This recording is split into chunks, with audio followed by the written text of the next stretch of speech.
Oh, a bichinha, gente. A palma aí, bota a palma. Por Jesus, pra Jesus, pra Jesus. Pra mim não, pelo amor de Deus. Gente, culto de hoje, bases da fé. Bases da fé, certo? Semana passada, quem estava aqui semana passada? Levanta a mão. Boa. Semana passada tivemos o fechamento da nossa série TAPA, Teologia para Adolescentes, né? Estudamos por completo o livro de Efésios. E hoje é uma série... É uma série não, né? Na verdade, é uma pregação interséries, né? Que a gente organiza. E sempre que tem essas pregações com temas livres, eu gosto de trazer base da fé para vocês. E é uma pregação que é menos expositiva e mais temática. É uma pregação sempre difícil de fazer, porque a gente entende aqui na nossa igreja, e eu posso estar levando bronca dos pastores por conta disso, mas a gente entende que a melhor pregação para a gente dar é a expositiva, né? Porque a gente expõe os textos, a gente abre a Bíblia, a gente aprofunda, e é massa. Só que tem alguns conteúdos que são importantes a gente saber, sabe? Principalmente por esse conteúdo que a gente começou a mergulhar semana passada, que é o conteúdo sobre o reino espiritual. A gente estudou a armadura de Deus, né? Cada peça da armadura, a gente viu o simbolismo, a gente viu a realidade que os efésios passaram sobre uma cidade com muito ocultismo, idolatria, rituais. A gente aprendeu um pouco sobre as artimanhas, né, das trevas, do inimigo, dos demônios. A gente leu também uma passagem em Atos 19, né, na chegada de Paulo a Éfeso, sobre que algumas pessoas não nascidas de novo tentaram expulsar demônios e levaram uma surra. Levaram uma surra tão segura que os demônios machucaram mesmo essas pessoas. Então, surgiu alguns questionamentos, né, durante a semana. Mas, beleza, os demônios são assim, mas de onde eles vieram? Quando eles caíram? Para onde vão? Onde eles estão? A gente sabe que o reino espiritual ele é junto com a nossa realidade material, né? É um reino imaterial, mas numa realidade invisível. Então, como é que a gente ganha esse discernimento? Aí, por isso que foi inspirada a pregação dele. Seja bem-vindo, meu irmão. Boa noite. E pronto, aí a gente decidiu fazer essa pregação de hoje, que o tema é... Bota aqui atrás, já tá? O que são anjos, Satanás e os demônios? O que são anjos, Satanás e os demônios? O que são? Né? Inspirado naquele livro que a gente gosta, né, de discipular, que é aquele Bases da Fé Cristã, de Wayne Grudem, ele sintetiza esses conceitos de uma forma clara, colocando algumas passagens bíblicas. Eu separei a pregação em 3 pontos, mas cada ponto eu vou ler com vocês 5 versículos, tá bom? Para não ser cansativo, mas vai ser de uma forma ilustrável. Então, beleza. A intenção de eu fazer essa pregação, mais uma vez, né, é por conta que... Qual é o seu entendimento de anjos e demônios? Será que é a partir de animes? Será que é a partir da cultura?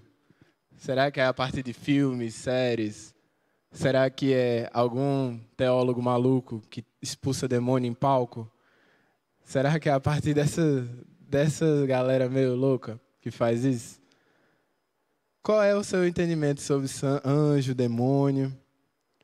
Porque se for a partir dessas instruções, né, do sobrenatural, de programas da TV, eu lembro que quando eu era pequeno, eu assistia o Discovery e às vezes tinha uns programas que era indo para uma mansão mal assombrada, onde um cara, tecnicamente, pegava uma câmerazinha, aquelas antigona, ficava filmando o escuro para ver se alguma alma ali aparecia, e aí, de acordo com ele mesmo, o filtro da câmera filmava almas. E aí, enfim, umas viagens do caramba. E eu assistia esses programas, perdia meu tempo na infância com essas coisas. Super acreditava, às vezes. Fantasma, essas coisas. Sempre me perguntei sobre essas questões. Mas aí eu quis trazer o que é que a Bíblia fala sobre o reino espiritual de fato, né? O que são os anjos, o que são os demônios? Porque às vezes a gente aprende, por exemplo, outra coisa. Anjo.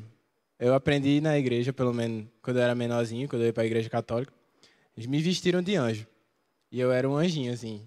Eu tenho até uma foto com a mãozinha assim, com a areolazinha e as asinhas. E eu tinha essas ideias, né? As ideias das pinturas, dos anjos voando e tal, essas coisas. Mas bora aprender o que é anjos e o que são demônios de fato, beleza? Bota aí o primeiro vídeo, que vai falar sobre o primeiro ponto dessa pregação, que são os anjos. Beleza? Pode apagar a luz e botar o vídeo aí para os meninos ouvirem.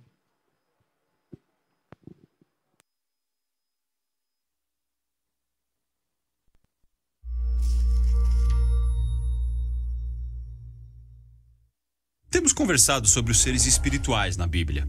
E vimos como Deus está nos céus, mas não sozinho. Tem uma equipe que a Bíblia chama de Conselho Divino. Mas na Bíblia ainda existem mais seres no mundo espiritual, como querubins e anjos. Então vamos falar deles. Certo, primeiro os querubins. Eles são bebês fofinhos com asas, certo? Não, você precisa tirar essa imagem da cabeça. Querubins, ou em hebraico, queruvim, são muito mais fascinantes. Eles são descritos como criaturas híbridas, uma soma de animais diferentes, e a cada ocasião a aparência deles muda um pouco. Isso é intenso. Sim, eles precisam ser intimidantes. Eles ficam de guarda na fronteira entre o céu e a terra. Ao olhar para eles, você vai saber que está entrando na presença daquele que está acima de tudo e que é único. A primeira vez que os querubins aparecem na história da Bíblia, estão em pé do lado de fora do Jardim do Éden. Certo. O jardim é a residência do templo de Deus. Então ele coloca esses guarda-costas espirituais na entrada para que os humanos rebeldes não voltem e estraguem tudo. Mas a história bíblica fala de como Deus quer nos ter de volta na presença dele. Sim, exatamente. Por isso ele escolheu o povo de Israel e deu a eles uma miniatura simbólica do Éden, chamada Tabernáculo, e depois o Templo de Jerusalém. Em ambos os espaços, os querubins foram pintados por toda parte, lembrando os sacerdotes de que trabalham na presença de Deus.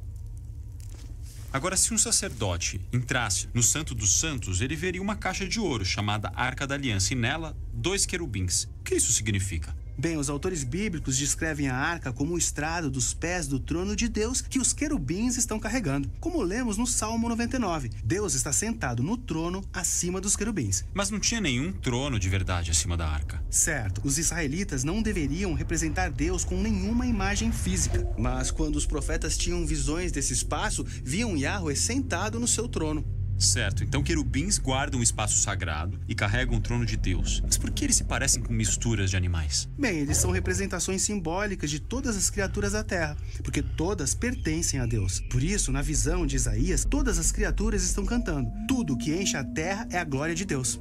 Como um coral? Sim, por meio dos querubins, toda a criação louva seu Criador. Ótimo, esses são os querubins. Agora, vamos falar dos anjos. Esses eu conheço melhor. Figuras que parecem humanos com asas cheias de penas. Não, espere, pare. Os anjos na Bíblia não têm asas. O quê? Sem asas? Sem asas. Os anjos são frequentemente confundidos com pessoas, porque se parecem com a gente, só que mais impressionantes. Mas os querubins têm asas. Sim, e os anjos são diferentes porque têm um propósito diferente. Certo, qual é? Bem, os humanos não podem simplesmente entrar no mundo de Deus. Então ele vem até nós e costuma fazer isso por meio desses embaixadores espirituais.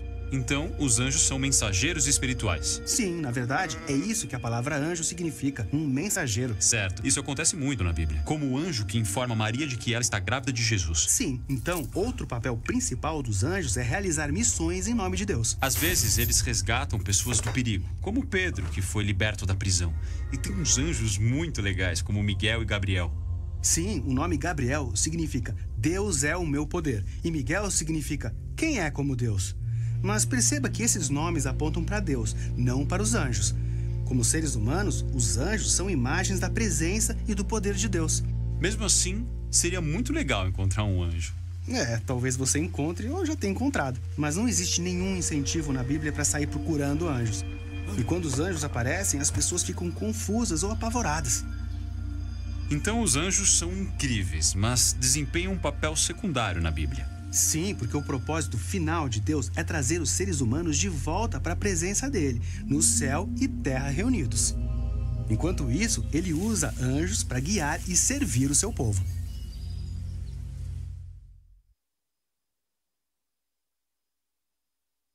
Show. É isto. Essa é a introdução do que são anjos. Pode acender a luz. Gente, então, beleza. A primeira passagem que eu quero que vocês abram aí é Mateus. Mateus 28. Abra aí, Mateus 28. Que conta a história de um anjo. Conta a história não, né? Mas mostra onde um anjo apareceu. Em um momento específico, né? Após Jesus ressuscitar. Mateus 28, versículo 2. Diz assim. E eis... Abriram? Mateus 28? O último capítulo de Mateus. Vou lendo. E eis que sobreveio um grande terremoto, pois um anjo do Senhor desceu dos céus e, chegando ao sepulcro, rolou a pedra da entrada e assentou-se sobre ela. Sua aparência era como um relâmpago e suas vestes eram brancas como a neve. Os guardas tremeram de medo e ficaram como mortos. Versículo 5. O anjo disse às mulheres: não tenham medo, sei que vocês estão procurando Jesus, que foi crucificado. Ponto. E aí o anjo fez a sua missão, né? De chegar e passar a mensagem. Uma das curiosidades que eu acho mais bonito é a palavra evangelho ter essa junção de duas palavras em que uma delas é anjo. Evangelion. Angelion é mensagem, mensageiro. Os anjos são mensageiros. E Eve é boa, né? É aquilo que é bom. Então é a boa mensagem, a boa nova, a boa notícia, o evangelho. E isso mostra um pouco da missão que os anjos têm, né? Como seres espirituais criados por Deus. Então, os anjos foram criados por Deus. Eles têm uma inteligência elevadíssima e têm julgamento de moral. E isso eu vou falar no final desse primeiro ponto. Certo? Por que eles são inteligentes? Olha só nessa passagem de Mateus 28. O que ele fala no versículo 5? O anjo disse às mulheres: não tenham medo, sei que vocês estão procurando Jesus que foi crucificado. Como é que ele sabia? Sabe? Ele sabia que as mulheres foram lá para procurar Jesus. Os anjos, eles enxergam além da gente, né? Porque o que a gente enxerga é visível, o que os anjos enxergam é tudo que a gente enxerga mais um pouco. Então, eles têm uma elevada inteligência para agir, certo? Eles são muito inteligentes, eles sabem o que está acontecendo, o que você provavelmente vai estar pensando, etc. Suas atividades comuns, né, são as de proteger de todas as maneiras, como exército celestial, se juntam a nós em nossas adorações ao nosso Deus. E aí eu quero que vocês vão para outro versículo, Neemias. Abram aí. Eu acho que não vai dar tempo para abrir, porque é muito longe. Mas bota aí na tela, Neemias 9. Neemias capítulo 9, versículo 6. Segue aí o roteirinho, gente. Eu mandei o roteirinho. Vai. Neemias 9, 6 diz assim: só tu és o Senhor. Fizeste os céus, até os mais altos céus, e todo o seu exército. Ou seja, Deus tem um exército lá no céu. A terra e tudo o que nela existe. Os mares e tudo o que neles há. Tu preservas a vida de todos eles. Os exércitos dos céus te adoram. Olha aí mais uma coisa que a Bíblia fala sobre os anjos. Além deles serem guerreiros, além deles serem o exército do céu que adora a Deus, eles, por serem este exército e o exército ter a função de ir em comando ao seu comandante, Deus, uma das funções dos anjos é nos proteger, certo? Dos anjos, não do anjo específico. Eu vou já falar sobre isso. Então, beleza, os anjos, eles são inteligentes, são criados por Deus. Eles têm essa inteligência elevada, né? E eles não têm corpos físicos, pois são espíritos. e, portanto, normalmente não podem ser vistos. Em algumas ocasiões, a Bíblia mostra os anjos assumindo formas corporais para aparecerem. E aí é nessa forma humana que o anjo se comunica com os humanos, certo? Isso aí é quando Deus permite. E é muito interessante isso. Eles são bastante fortes. Eles temem o seu Criador. Nisso, eles nos servem de exemplo. Obediência, adoração e glorificação ao Criador. Salmo 103, 20 vai dizer o seguinte. Até aí. Salmo 103, versículo 20. Ele mostra que, de novo, né? Uma ação dos anjos adorando ao nosso Deus. E que isso deve ser exemplo para a gente, sabe? Vai, Salmo 103, versículo 20. Bendiga o Senhor, ó minha alma, e não se esqueça de nenhuma de suas bênçãos. Não, esse aí é versículo 2. Versículo 20. O 20, mais para frente. Aí, bendiga ao Senhor vocês, os seus anjos, os poderosos, que cumprem as suas vontades e que obedecem a sua palavra. Olha só, os anjos, eles cumprem a vontade de Deus, eles adoram, eles são descritos aí como seres poderosos, então eles tinham muita força, de verdade, né? E tem, no caso, né? Não morreram. E obedecem a Deus. Então, eu peguei um trechinho do livro aqui de Gruden, aquele que eu citei no início. Ele diz assim: deveríamos, portanto, estar cientes da presença invisível dos anjos, enquanto nos empenhamos em nossa vida diária. Os anjos nos rodeiam, certo? Eles podem se unir a nós na adoração, protegendo-nos e guardando-nos, ou mesmo visitando-nos como estrangeiros em busca de hospitalidade. Então, talvez você tenha esbarrado com um anjo por aí, só que você nunca percebeu. Isso é interessante, né? Versículo no Hebreus 13, 2, o escritor de Hebreus, ele dá uma instrução bem interessante. Ele fala essa curiosidade. Ele fala: não se esqueçam da hospitalidade, pois foi praticando-a que, sem saber, alguns acolheram anjos. Já pensou? Se alguém que você serviu, algum momento da sua vida, se você tem muito mais tempo na igreja, que já está mais envolvido com o evangelismo, serviu alguém e tal. Já pensou se você já ajudou um anjo, você nem sabe? É uma curiosidade que a Bíblia nos mostra. E por isso que a gente tem que tratar todo mundo bem, galera. Sabe? Porque uma hora você tem que olhar Jesus ali naquela pessoa, né? Porque obviamente é um ser humano. E por ser imagem e semelhança de Deus, merece toda a honra e todo o cuidado. E todo o amor. Independente da história da pessoa. Certo? Agora, é curioso saber que a gente pode ter dado hospitalidade a anjos. E, continuando, Gruden fala: mas não devemos orar a anjos ou adorá-los. Ponto. E aí eu lembro, na minha infância, minha avó me ensinou a orar ao Santo Anjo. A oração do Santo Anjo, né? A reza do Santo Anjo. Quando é que está essa oração na Bíblia, Marco? Não está. Ela não existe. A reza do Santo Anjo é uma prática católica e fala de um anjo da guarda, né? Um anjo específico. E isso é errado. Isso aí não é bíblico, de verdade. Porque a gente não pode orar por anjos. A gente não pode orar para eles. Porque a gente não pode tratar uma criação de Deus como Deus. Certo? Isso não se aplica só a anjos, mas também aos santos. A gente não pode tratar a criação de Deus, como intercessão para Deus. A gente tem que tratar a criação de Deus como criação de Deus e adorar a Deus. Um exemplo. Olha um caba que fez isso. Apocalipse 19, 10. João já fez isso. Quando João tentou adorar um anjo, este prontamente olhou para ele e falou assim. Aí, olha só. Então prostrei-me aos seus pés para adorá-lo. Mas ele me disse: não faça isso. Sou servo como você.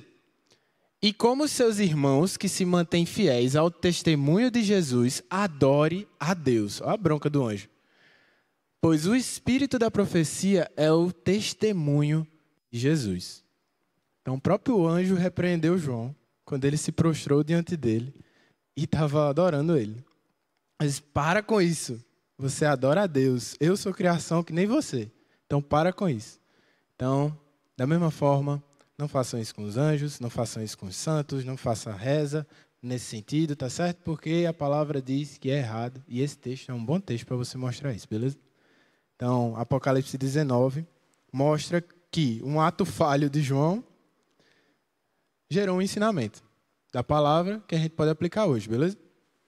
Então, devemos tão somente adorar ao Senhor e orar a Ele. Não devemos tratar anjos, que são parte da criação de Deus, da mesma forma que tratamos a Deus. Por fim, só para fechar essa sessão dos anjos, queria dizer, né, que essa última característica que eles têm, o julgamento moral. Os anjos, assim como as pessoas, elas podem escolher obedecer a Deus ou não. E aí é que entra um diferencial gigantesco. Os anjos possuem julgamento moral, e isso os deu a liberdade de escolha para obedecerem ou não a Deus. Olhemos para que afirmou Pedro, na sua segunda carta, capítulo 2, versículo 4. 2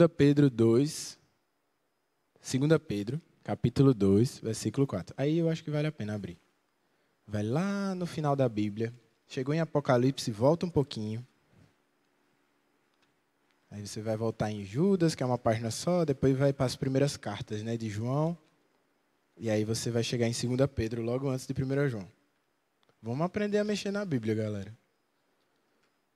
2 Pedro 2, versículo 4. 2 Pedro, capítulo 2, versículo 4. E diz assim: quais foram as consequências dos anjos que desobedeceram a Deus?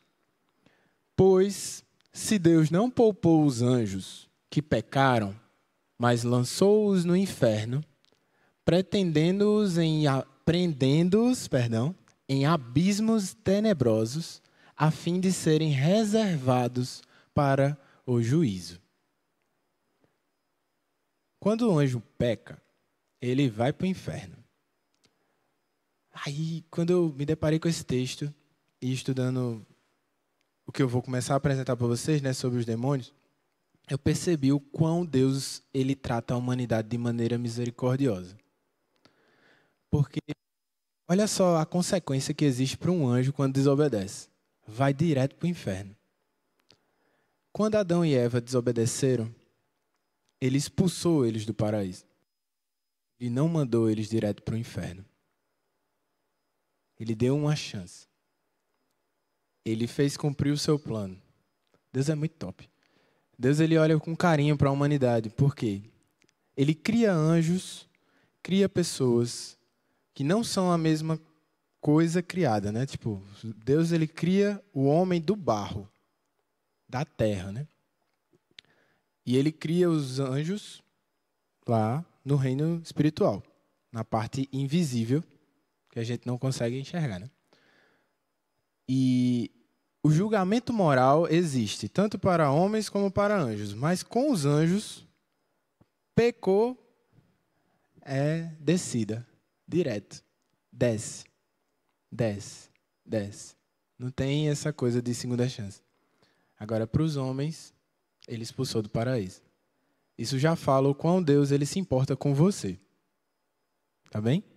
Deus se importa com você. Porque se ele fez isso com Adão e Adão é o representante da humanidade, então ele se importou com Adão e Eva. Na real, ao invés de lançá-los no inferno, Deus ele promoveu vestes para Adão e Eva.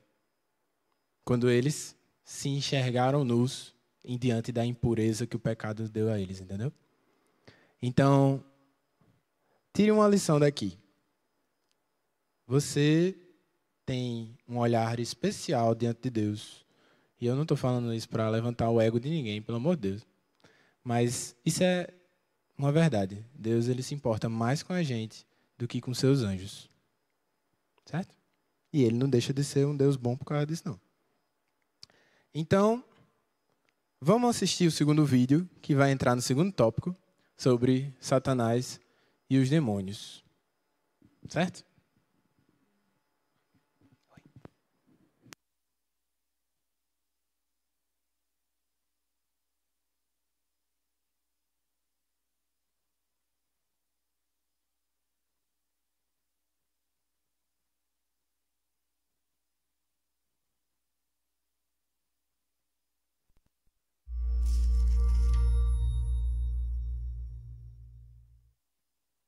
Temos estudado sobre os seres espirituais na Bíblia e ainda tenho muitas perguntas sobre os maus.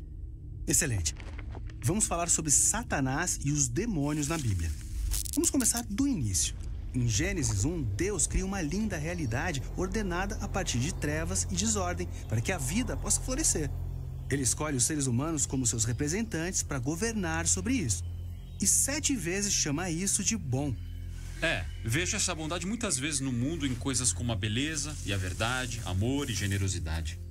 Mas em Gênesis 3, encontramos uma criatura em um estado de rebelião contra seu Criador. Ainda não sabemos por que ou como ele se rebela, mas quer arruinar o mundo bom de Deus para outras criaturas. Essa coisa é um problema. Sim, essa criatura é o primeiro retrato do mal na Bíblia. Ela distorce o que Deus tinha feito para o bem, arruinando e arrastando a criação de volta para as trevas e desordem. Então os humanos se unem ao rebelde espiritual, o que os leva de volta ao caos e morte. E a partir desse ponto, a rebelião humana é unida à rebelião espiritual. E a história bíblica mostra como isso fica se repetindo.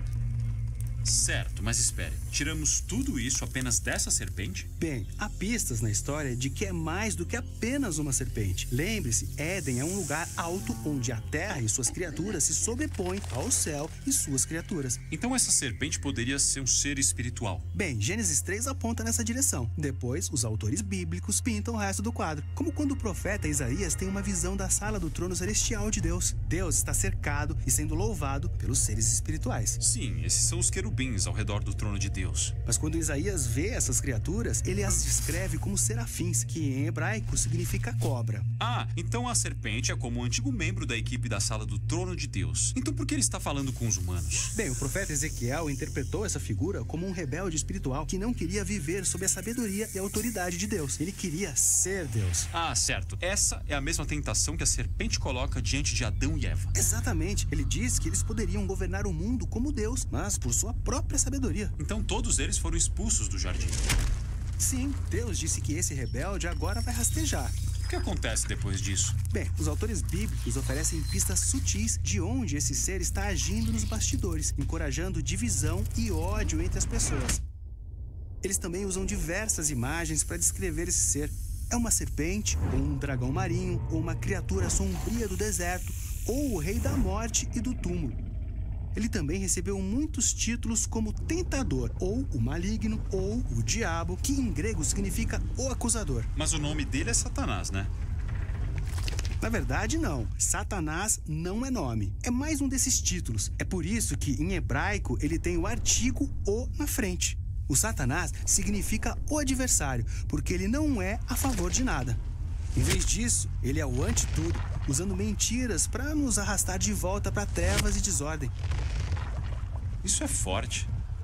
E sobre esses outros rebeldes espirituais na Bíblia chamados demônios?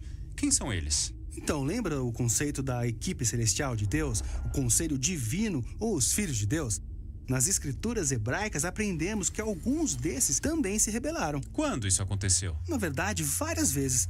Depois da serpente vem a rebelião dos filhos de Deus em Gênesis 6. Ficamos sabendo que eles fazem sexo com mulheres que dão à luz a guerreiros gigantes violentos.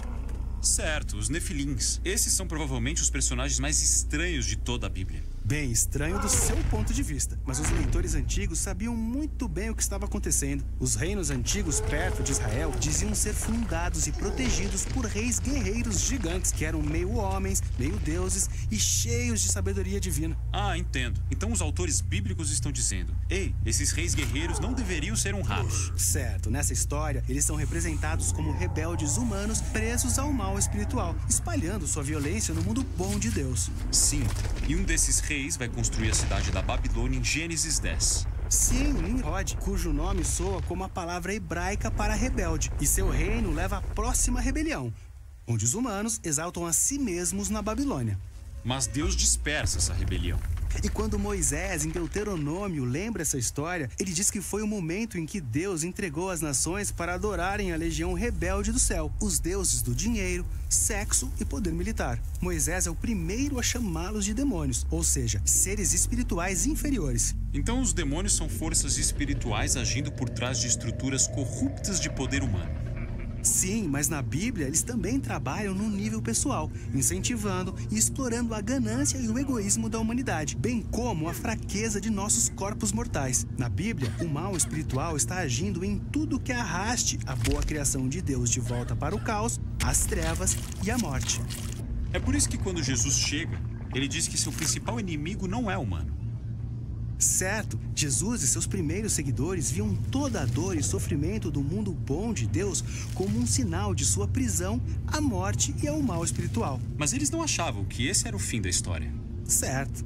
Jesus sabia que a única maneira de sair dessa ruína cósmica é vencer o mal e a própria morte, mesmo que isso lhe custe tudo.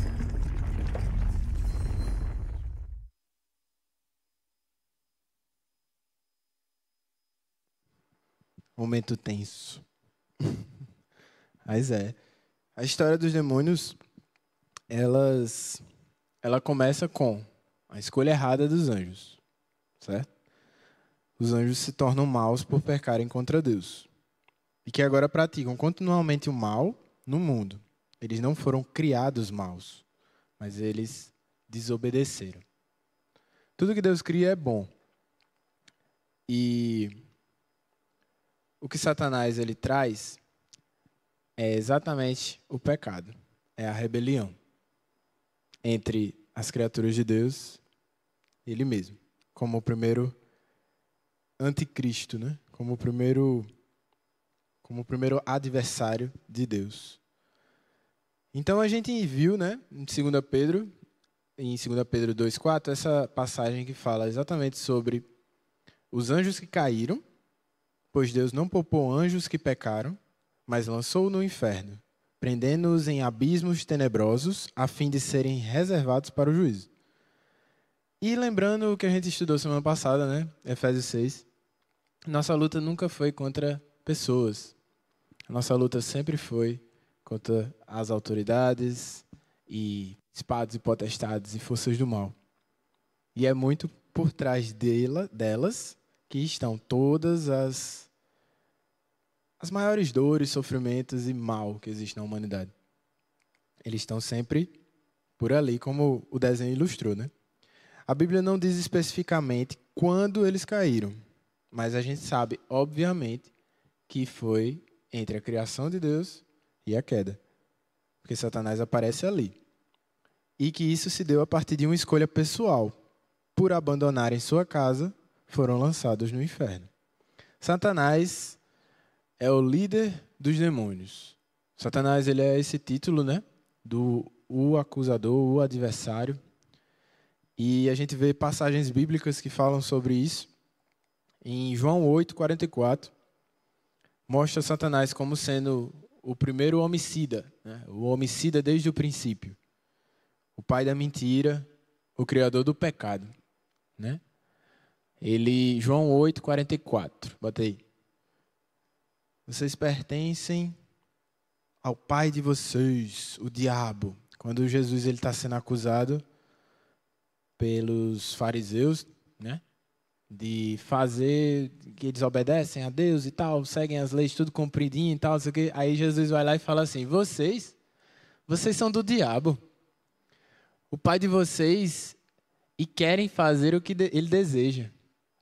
Ele foi homicida desde o princípio e não se apegou à verdade, pois não há verdade nele.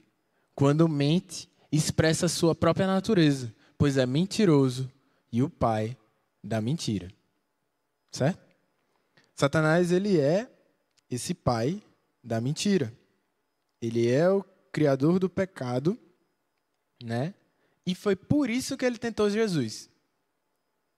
Ele tentou Jesus no deserto porque ele tem esse objetivo, né? De fazer com que as pessoas fiquem cegas com relação a Deus. Ele e os demônios tentam usar todo tipo de tática destrutiva para cegar pessoas para que não vejam a luz do evangelho da glória de Deus, para impedir o propósito e o testemunho cristão. Satanás, ele sempre quis isso. Ele não quer que as pessoas... É tanto que, quando vocês viram no vídeo, né? A tentação dele no Éden, para Adão e Eva, foi a mesma tentação que ele dá para Jesus. Percebam, lá em Mateus 4, né? Para quem nunca leu essa história. Jesus, ele está lá no deserto e Satanás diz, eu vou lhe dar tudo. Você vai ser como Deus. Você vai reinar sobre tudo. E é a mesma coisa que ele oferece a Adão e Eva. É a mesma coisa. Só que Adão e Eva caíram. Jesus disse, aparta-te de mim, retire-se, Satanás. Sabe? Tinha as escolhas. E a gente pode resistir ao Satanás também. Mas ele usa de suas táticas, né, destrutivas, juntamente com seus demônios, gerando o que na gente? Olha só. Quais são as formas como o Satanás gosta de enganar? Tentações, dúvidas, mentiras, porque ele é o pai da mentira, né? Assassinato, culpa, sentimento de culpa, medo, confusão, em alguns casos doenças, certo? Eu falo em alguns casos porque Jesus, ele cura enfermos estes que eram adoecidos por presença maligna, sabe? E outros enfermos eram enfermos de nascença, entende? Então, se quiserem eu faço uma série sobre as doenças depois. Mas Satanás, ele sim, pode atuar com doenças. Não são todas as doenças, mas ele atua. A inveja, o orgulho, a calúnia, toda espécie de ódio que você possa construir dentro de você, tenha certeza que tem uma pitada espiritual de tentação maligna sobre isso. Sabe? Apesar de astuto, Satanás, ele tenta Eva de forma extremamente inteligente, né? Já falei que os anjos eram inteligentes, né? Então, quando Satanás caiu, ele, por ser um cara de grande escalão, e por sinal, abri um parênteses aqui, eu fiquei surpreso com esse vídeo, porque eu também nunca tinha parado para pensar na parte dos serafins. Que serafim realmente vem de uma palavra hebraica que significa serpente. E de como ele, sim, era de um alto escalão diante de Deus, sabe? Mas escolheu a rebelião, né? Então, Eva foi tentada de forma astuta por um anjo caído. A palavra de Deus, ela nos ensina quais são as limitações dos demônios. Glória a Deus, amém? Glória a Deus, demônios têm limitações. Glória a Deus. Então, vamos aprender para a gente conseguir botar em prática? Abra aí a Bíblia. Vai de novo, vai. Eu vou te ensinar como achar Judas. Judas, vai lá para Apocalipse, no final da sua Bíblia. No último livro. Pronto. Achou Apocalipse? Sim? Show. Aí vai voltando aqui, ó. Apocalipse. Vai voltando. O primeiro livro antes de Apocalipse é Judas. E aí você vai achar. Tem gente que achou primeiro que eu. Eu ainda estou folheando aqui, porque minha Bíblia é grande. Aí. Judas. Capítulo... Não precisa de capítulo, porque Judas só tem um. Judas só tem um capítulo. Então vamos para o versículo 6. Judas 6. Esse Judas não é o que traiu Jesus, tá? Só para deixar claro, porque é normal essa confusão. Mas não é o Iscariotes que escreveu isso aqui, tá bom? Judas era servo de Jesus, irmão de Tiago. Tá? É tanto que ele fala isso no primeiro versículo. Judas, servo de Jesus Cristo, irmão de Tiago. Então, obviamente, não era o Iscariotes. Mas bora lá. Versículo 6. Bota aí, versículo 6. Quando os anjos que não conservaram a sua posição de autoridade, mas abandonaram a sua própria morada, eles os têm guardado em trevas, presos com correntes eternas para o juízo do grande dia. O que é que essa passagem nos dá nos ensina sobre as limitações dos demônios. Olha só. Essa passagem, gente, ela mostra que os demônios eles são limitados em seu poder. E que eles são limitados pelo controle de Deus no que podem ou não fazer. Certo? Olha só, bota aí o versículo de novo, só para eu reler com eles. Eles são limitados com o que podem ou não fazer, porque se tivesse total liberdade, eles estavam soltos. Mas, o que é que essa passagem me mostra? Que os anjos não conservaram a sua posição de autoridade, mas abandonaram sua própria casa, como eu disse, né? Eles abandonaram a morada deles lá em cima. Ele os tem guardado em trevas, presos com correntes eternas para o juízo do grande dia. Os demônios estão acorrentados. Como um cachorro que fica numa guia e que só vai até onde a guia permite com que ele vá. Deus, ele tem o controle sobre até onde os demônios podem ir, já que ele os aprisionou. Entendeu? Essa é a passagem que mostra isso, que Deus ele colocou correntes nos demônios. Então eles são limitados por isso. Por que eles são limitados? Porque eles não têm um poder igual a Deus e eles não têm como passar por cima do controle de Deus. Sacaram? Judas 1,6. Presos em correntes eternas para o juízo do grande dia. Só aguardando. Qual é a segunda coisa que mostra que os demônios são limitados? Tiago 4,7. Famosa passagem sobre resistam ao diabo e ele fugirá de vós. Se o diabo tivesse um poder tão grande, ele não poderia ser resistido. Entende? Só que Tiago ele deixa claro. Portanto, submetam-se a Deus e, submetendo-se a Deus, resistam ao diabo e ele fugirá de vocês. O diabo é limitado. Os demônios eles são limitados porque podem ser resistidos pela autoridade de Deus. Pela autoridade de Jesus. E é só estando em Deus, ou seja, se submetendo a Deus, como o Tiago está falando, que a gente consegue, de forma eficiente, resistir ao diabo. Beleza? Então, ele pode ser resistido pela autoridade no nome de Cristo. E, por fim, a terceira causa que mostra que os demônios são limitados, Isaías 46:10. É a passagem que mostra onde está o verdadeiro poder de entender sobre o futuro. Demônios, eles gostam de se amostrar. Por algumas vezes eu já vi por exemplo, alguns rituais de outras religiões, em que a pessoa ela começa a apontar para você, né, que o que você fez, ou quem você é, aí começa a revelar coisas sobre você. Aí você, meu irmão, como é que ele sabe disso? Que doideira é essa? Que demônio macabro é esse? Está fazendo isso? O que é que os demônios eles conseguem fazer? Primeiro vamos ler a passagem. Desde o início, faço conhecido o fim. Isso aqui é Deus, tá? Sendo da boca de Isaías, revelando o poder dele. Desde o início, faço conhecido o fim. Desde tempos remotos, o que ainda virá, eu digo, o meu propósito permanecerá em pé. E farei tudo o que me agrada. Ponto. Deus ele vai fazer o que ele estabeleceu que vai ser feito. Ponto. Tudo vai ser, no fim das contas, para agradar a ele. Ponto.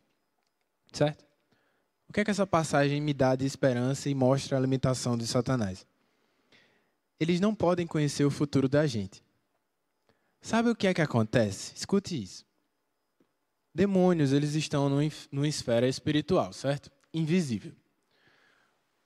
Eles enxergam o que você faz. Da mesma forma como Deus enxerga. Mas eles enxergam também. Tudo que você já fez, tudo que você fez, pode ser usado contra você por eles. Eles gostam de jogar na sua cara o que você já fez. Eles gostam de brotar mentiras, dúvidas na sua cabeça. Justamente porque eles estavam enxergando você fazendo. Então, por isso que eu disse essa questão dos rituais, né, de outras religiões. Às vezes eles falam, você estava procurando isso, você sempre quis fazer isso, porque eles estavam enxergando o que vocês estavam fazendo. Mas eles não têm o poder de entrar na sua mente, de saber o que você estava pensando. Eles só supõem o que você pensaria, entendeu? Satanás ele não tem um poder sobre o futuro. Isso é muito doido, né? Eu espero que vocês nunca passem por essas experiências, mas eu só estou falando porque existe mesmo. Os demônios eles enxergam a gente e eles vão usar alguma coisa que é o seu ponto fraco, se você não se submeter a Deus. Tá entendendo? Eu estou falando isso aqui para vocês, não é para assustar vocês, mas é justamente para vocês estarem realmente de coração dispostos a se submeter tudo a Deus. Porque se em algum momento, algum poder espiritual quiser brincar com sua cabeça, pela autoridade do nome de Deus, ele será resistido e vai sair. Em nome de Jesus, amém? Então, realmente encarem isso com maturidade.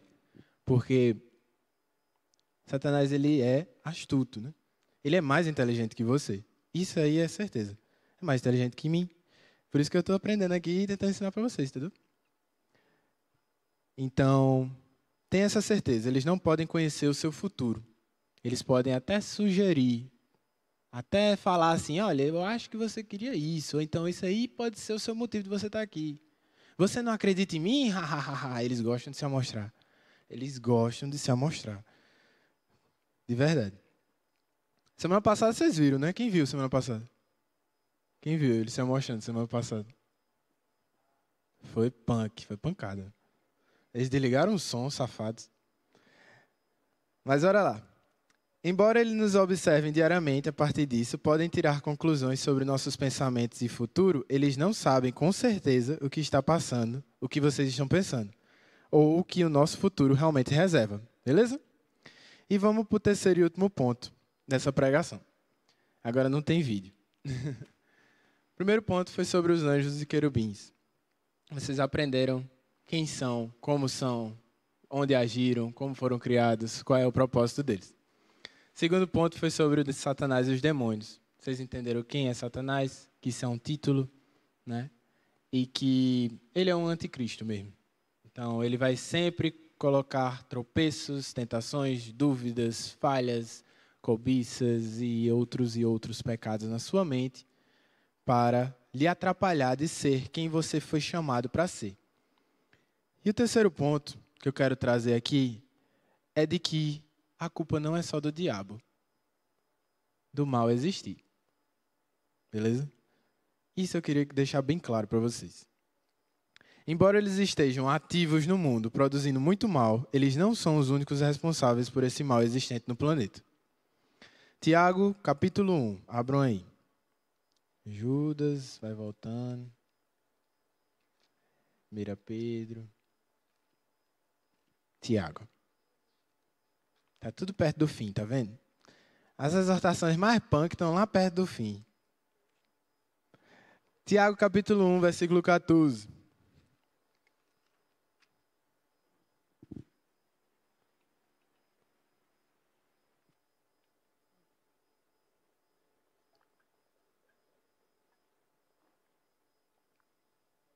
Tiago 1,14 diz assim, bora lá. Abriram? Sim. A rocha. Bora lá. Estou aqui também. Cada um, porém, é tentado pelo próprio mau desejo, sendo por este arrastado e seduzido. Então, esse desejo, tendo concedido, dá à luz ao pecado. E o pecado, após ser consumado, gera a morte. 16. Meus amados irmãos, não se deixem enganar. Toda boa dádiva e todo dom perfeito vem do alto, descendo do Pai das luzes, que não muda como sombras inconstantes. 18. Por sua decisão ele nos gerou pela palavra da verdade, a fim de sermos como os primeiros frutos de tudo que ele criou. Essa passagem aqui mostra que O pecado ele pode sair das pessoas. O pecado ele pode ser gerado pelas pessoas também, por conta da nossa natureza, por conta do sangue que corre em nossas veias, que é um sangue de Adão, né? Do representante da humanidade. Então, sim, todo o mal que existe no mundo não é só ativado pelos inimigos, entendeu? Pelo inimigo espiritual. Também é do ser humano. Por isso é importante frisar isso. A culpa não é só do diabo. Ele tem culpa sim, mas não é exclusiva. A culpa somos de nós também, tá? Eita, que português maravilhoso. A culpa também é nossa. A culpa também é nossa. Quem aqui é pecador? Levanta a mão. Aleluia, glória a Deus. Reconheça, irmão. Amém.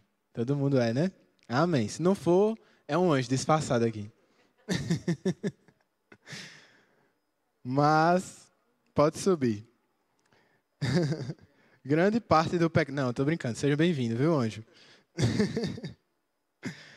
Então, gente, Tiago, ele mostra aqui pra gente, ó, cada um é tentado pelo próprio mau desejo, sendo este arrastado e seduzido. Olha, Satanás pode até mostrar aqui, olha, tá vendo essa foto? Essa foto dessa pessoa aqui. Mas quem abre a foto é você. Quem pensa a maldade é você. Entendeu? Ele pode até dar a brecha, dar um empurrão, mas é você quem efetua o pecado. É você que é o pecador. Não é o demônio. Entendeu? Então, assuma a sua responsa. Grande parte do pecado da Bíblia é resultado das próprias ações das pessoas. Vou repetir. Grande parte. É grande. A maior parte do pecado da Bíblia é culpa minha, sua, da gente. A Bíblia nos incentiva a agirmos vigilantes quanto aos inimigos das almas. Volta lá para 1 Pedro. Volta não, que a gente só foi para a segunda, né? Passa uma página aí de Tiago, você vai entrar em 1 Pedro. 1 Pedro 5, 8. Estão gostando desse tour pela Bíblia? Hoje é Bíblia com força. Vou dizer que eu não preguei a Bíblia aqui. Meu Deus do céu. Está repreendido. Essa frase não tem muito peso, né?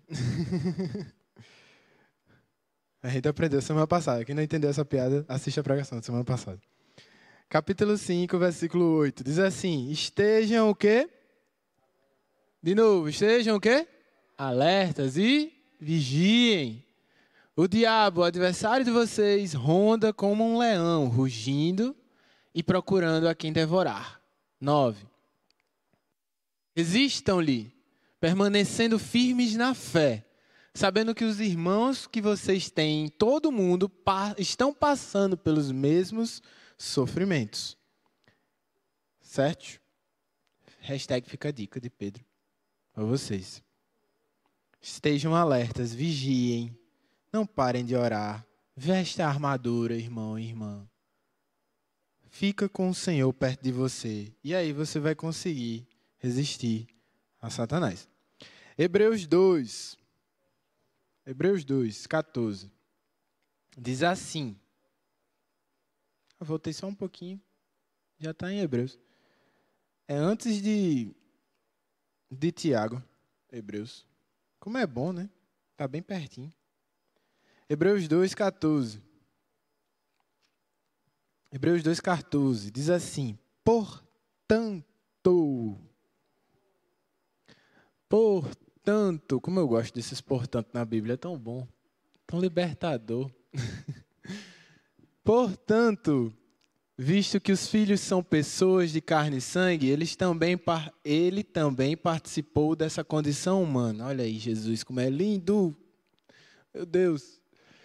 Vou repetir. Visto que os filhos são pessoas de carne e sangue, ele, nosso Deus, também participou dessa condição humana, para que, por meio da morte, derrotasse aquele que tem o poder da morte, isto é, o diabo.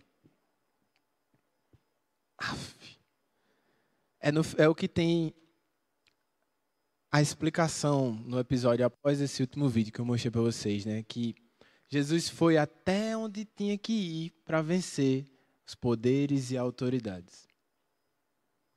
Os poderes e autoridades celestiais malignas, né?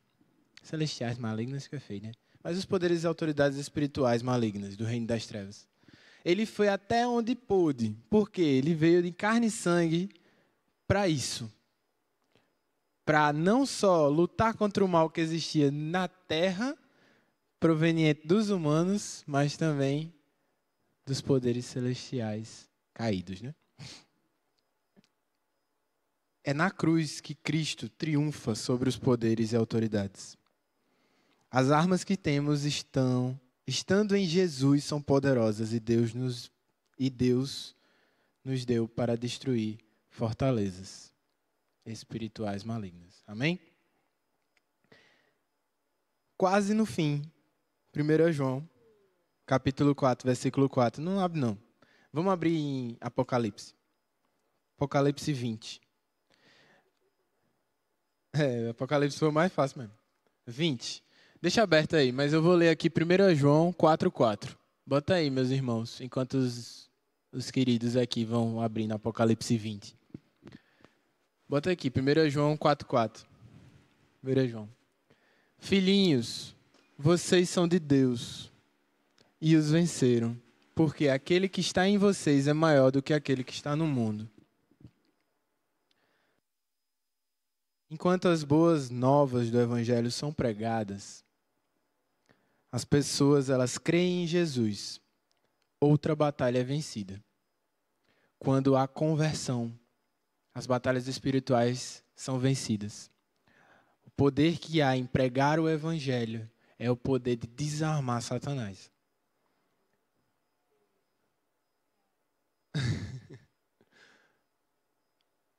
Desarmar. Quebrar aquilo que ele perverte. Você é capaz de inverter isso pregando o Evangelho. Quando você prega o Evangelho, as pessoas se convertem, é outra batalha vencida. É outra batalha espiritual vencida. É outra cadeia quebrada. Conversão, gente, é uma libertação. A gente falou isso semana passada. Mas é porque as prisões das trevas, elas estavam tão atuantes ali nas pessoas que elas mesmas não sentiam. Mas quando há libertação, a conversão, Jesus chega, muda a vida, a nova humanidade ali, expressa por ele, naquela cruz, na conversão de uma pessoa que estava antes morta em seus delitos e pecados. Ela mostra a beleza da nova humanidade, da vida, da vivificação para aquele que estava morto, como um dia foi comigo, como um dia foi com você. E se você ainda não experimentou essa beleza, hoje Jesus quer que você experimente. A libertação, uma batalha espiritual vencida, quando uma pessoa crê em Jesus. No dia que Cristo virá, removerá completamente a influência de Satanás no mundo. Nossa, esse é o nosso maior desejo. Satanás, ele influencia o mundo, os seus demônios estão nesse mundo, mas quando Jesus virá, não haverá mais morte, choro, tristeza, dor, angústia, prisão, cadeia, pecados, trevas, nada. Que era antes uma influência de Satanás na sua vida vai acontecer. Porque Jesus vai e vai bater a perna assim e vai... Nossa, vai ser incrível. Vai tirar toda a angústia que era antes maligna na sua vida. Amém? E é por isso que a gente vai ler, para finalizar, e a banda já pode vir, Apocalipse 20. Apocalipse 20 diz assim: Então vi descer um anjo dos céus que trazia na mão a chave do abismo e uma grande corrente. O que é que esse anjo fez? Versículo 2. Ele prendeu o dragão, a antiga serpente que é o diabo, Satanás, e o acorrentou por 1000 anos. 3. Lançou-o no abismo, fechou-o e pôs um selo sobre ele, para assim impedi-lo de enganar as nações, até que se completassem os 1000 anos. E depois disso, é necessário que ele seja solto por um pouco de tempo. Fecha. Jesus ele vai acorrentar o dragão. O anjo recebe essa ordem e Satanás não terá mais poder sobre a humanidade. Quando a gente lê sobre as boas novas, a gente entende que um relacionamento autêntico com Jesus, ele é uma necessidade na vida de um cristão. A gente percebe que agora que a gente aprende sobre essas origens espirituais, né, agora que você entendeu sobre anjos, sobre Satanás, sobre os demônios, qual é o início disso tudo? Qual é o fim que vai levar? Agora que você entende que você precisa, sim, ter esse relacionamento com Jesus. Bendiga-o, que é significando, né? O que é bem dizer, Marcos? Bem dizer é falar de Deus aquilo que ele merece ouvir. De que ele é bom, de que ele é santo, de que ele é digno. Worthy, né? No inglês, né? Digno. Worthy is your name, Jesus. Bendigam o nome do Senhor, adorem o nome do Senhor, obedeçam ao Senhor, como assim fazem os seus anjos. Resistam ao diabo, resistam aos demônios, pois há corrupção em andar longe de Deus. Há rebelião em querer ter uma vida independente de Deus na sua vida.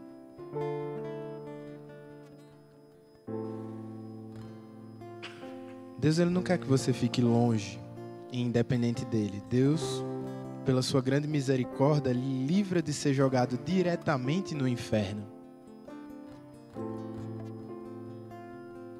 Deus, pelo seu grande amor e misericórdia, nos dá as palavras reveladas para que com essas palavras reveladas, aquelas pessoas que estão indo para o inferno sejam libertas.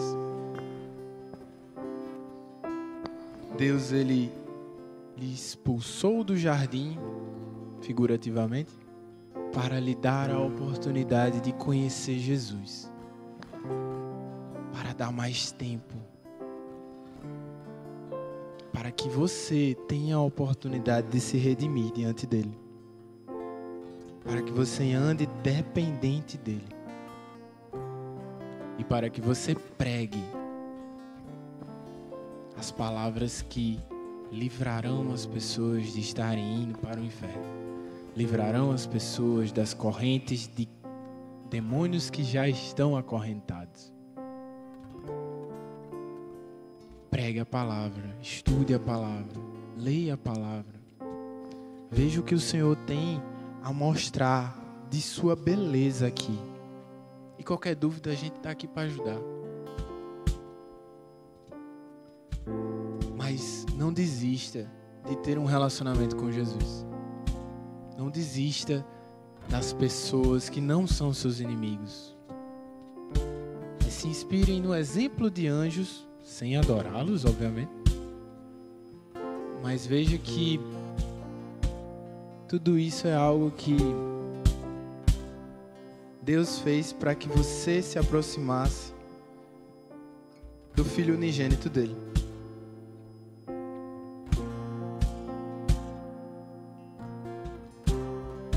Cristo reina hoje quando batalhas espirituais são vencidas. Cristo reinará para sempre neste algum dia que esmagará a cabeça da serpente de uma vez por todas, para que o seu reino se estabeleça eternamente. Fica de pé no teu lugar.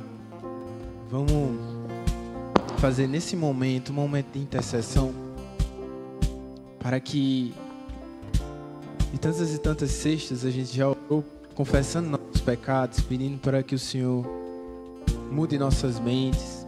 Mas hoje eu queria pedir que você orasse por pessoas que ainda não conhecem o Senhor, pelas pessoas que você sabe, que você já conheceu, que você conhece, que às vezes estão na sua casa, mas que ainda não conhecem plenamente ao Jesus, que livra as trevas e traz um reino de uma maravilhosa luz. E eu quero que você ore por essas pessoas agora. Ore por essas pessoas a Deus. Fale o nome delas diante de Deus. Entregue a vida delas no nome de Jesus. Peça para que este relacionamento aconteça. Peça sabedoria. Peça coragem. Peça, Senhor Jesus, que Ele lhe capacite a usar as palavras certas, os textos certos, porque o convencimento não vem da sua forma de falar. O convencer vem de ouvir a palavra. A conversão, ela vem do ouvir a palavra. Então fale a palavra e entrega ela nas mãos de Deus. Tenha esse momento com o Senhor. Se não vier só um nome, entregue vários nomes diante do Senhor agora.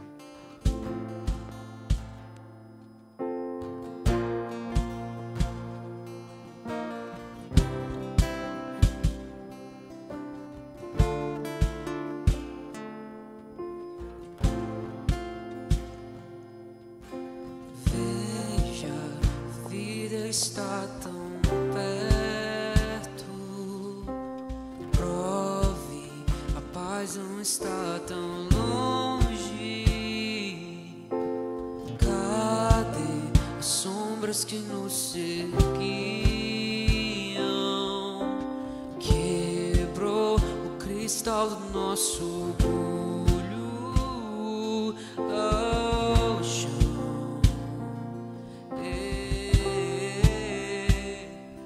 Ao chão.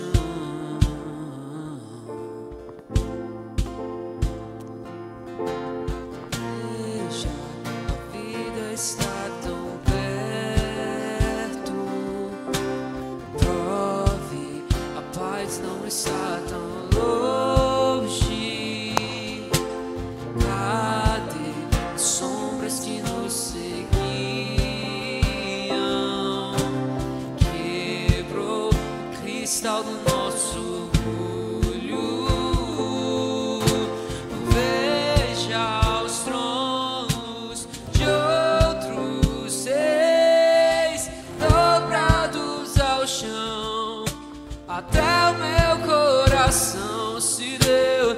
Eita, tudo se rendeu. Quem não louvará? Quem não temerá o Rei? Veja os tronos de outros seis dobrados ao chão. Até o meu coração se deu. Eita, tudo se rendeu. Quem não louvará? Quem não temerá o Rei? Importa que ele cresça, maior que toda sombra que a gente projetou. Importa que ele seja o único Senhor. Importa que ele cresça, maior que toda sombra que o Espírito projetou. Importa que ele seja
temerão ao Rei. Todos temerão ao Rei no grande dia que o Senhor virá. Tenha certeza de que o Senhor ouviu suas orações, o Senhor está preparando para que essas pessoas conheçam a Ele.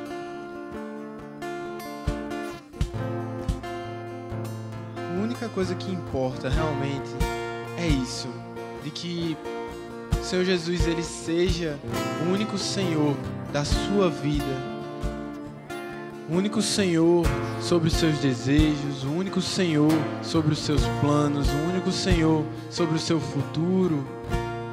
Porque no fim das contas, gente, é exatamente isso que o diabo não quer que você entregue. Senhor, no nome de Jesus, estamos aqui, Pai, para te entregar tudo, Deus. Tudo que nós somos, tudo que nós temos, todos os nossos planos. E se há alguém aqui que está realmente se encontrando com o Senhor nessa noite, meu irmão e minha irmã, você sabe. Não vou pedir para você levantar sua mão, não vou pedir para que você mostre que é você aqui essa noite. O Senhor sabe. E que seja apenas um primeiro passo seu para que o Senhor continue levando você junto a Ele cada vez mais. Se permita, eu só digo isso. Se permitam serem levados aonde o Senhor quer colocar vocês, gente. Preguem a palavra para essas pessoas. O Senhor vai conduzir vocês. Orem por essas pessoas se elas não quiserem ouvir o que está escrito. E nas orações, preguem. Porque tudo o que importa é que o Senhor seja o único Senhor no nosso agir e na vida dessas pessoas. Não se desencorajem. Coragem. Não se amedronte. Tenha bom ânimo, pois o Senhor está contigo. Vamos cumprir essa missão juntos, amém? Vamos cumprir essa missão. Continue cantando e rendendo louvores ao nosso Deus. Vamos. Que Ele cresça, eu diminua, que Ele apareça, que eu me constranja com a sua glória e todo o seu amor, infinita humildade, servo de todos os irmãos. Que Ele cresça, que eu diminua, declare nessa noite, que Ele apareça, que eu me constranja com a sua glória e todo o seu amor, infinita humildade, servo de todos os irmãos. Que Ele cresça, que eu diminua, que Ele apareça, que eu me constranja com a sua glória e todo o seu amor, infinita humildade, servo de todos os irmãos. Que Ele cresça, eu diminua, que Ele apareça.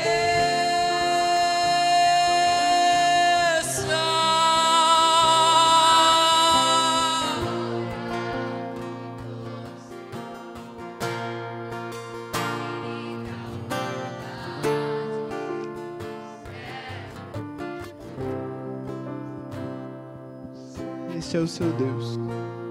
Que o Senhor Jesus lhe abençoe, gente. Que o Senhor Jesus lhe guarde e lhe preserve nessa identidade de servo que Ele mesmo se vestiu para mostrar como nos servi-lo. Em nome de Jesus.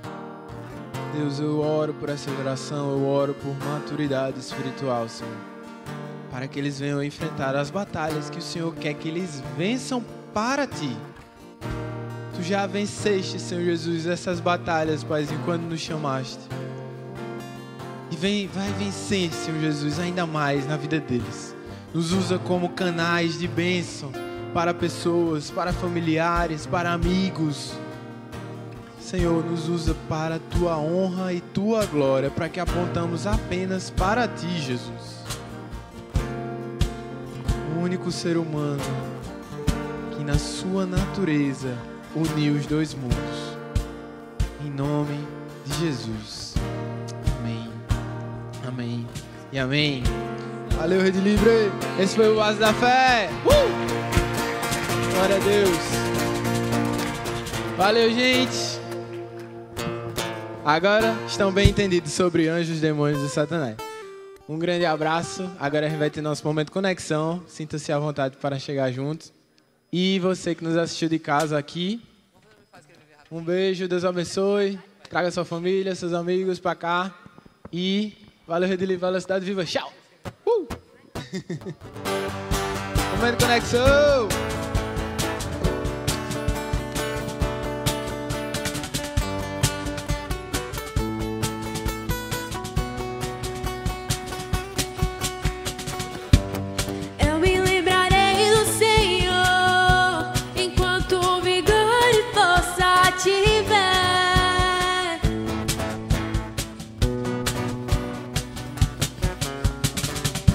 Eu nunca esquecerei o amor que dá sentido a tudo que sou.